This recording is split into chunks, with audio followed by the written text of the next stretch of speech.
here on this bench, I guess. I'd like to see the bench be out a bit wider. We got two, so use them both. Beautiful. Alrighty. That paint's pretty well dry right now. A little piece of pretty near.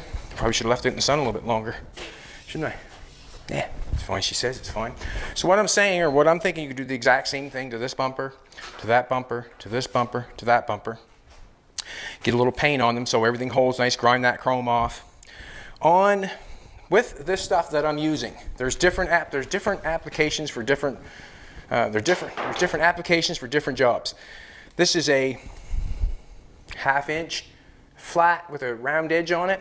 You most certainly could use this to do this bumper. You most certainly could do this. And what I'm going to do is I'm going to layer that on there like that, one after another, until I get the full bumper done.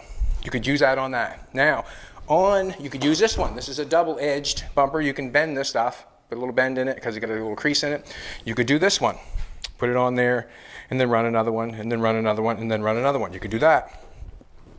But on something like this over here, something like this bumper over here where it's got this on it, trying to trick myself, booby trap myself, I'm just going to do a little explaining why we're waiting for the paint to really adhere nice and dry nice. On this bumper here, see where you've got this round top piece?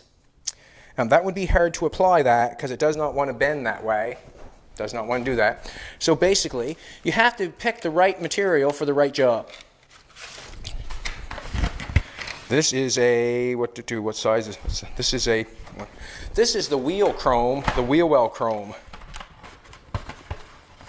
What I mean by the wheel well chrome is that this stuff is a little more flexible, that you can do wheel arches with it. It's got the 3M tape on it. We all know that's sticky and good stuff. That 3M tape, that's the chrome there. Now, when it comes to this bumper here, I probably would use this chrome here because I'm able to bend it around that corner. Now, how I would do that is I would make sure I bend it, get it all bent, and get it all, get the memory of the chrome so it'll go around that corner easier. Just like the console's not here.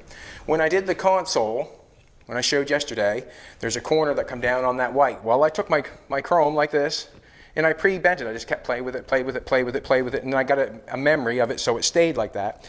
And then I would run it around the top here and run it around there, all the way to the top along there. And then what I do is just do the exact same thing as this stuff. What I'm going to do here is I would run another one. So you would actually do your whole bumper in this 1/4 inch round. And it would be like a bumper like you've never seen before.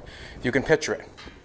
One after another. It would be a rib bumper, but it would be a chrome bumper that no one has and would look fantastic. And the reason I say it would look fantastic because it's shiny, it's different,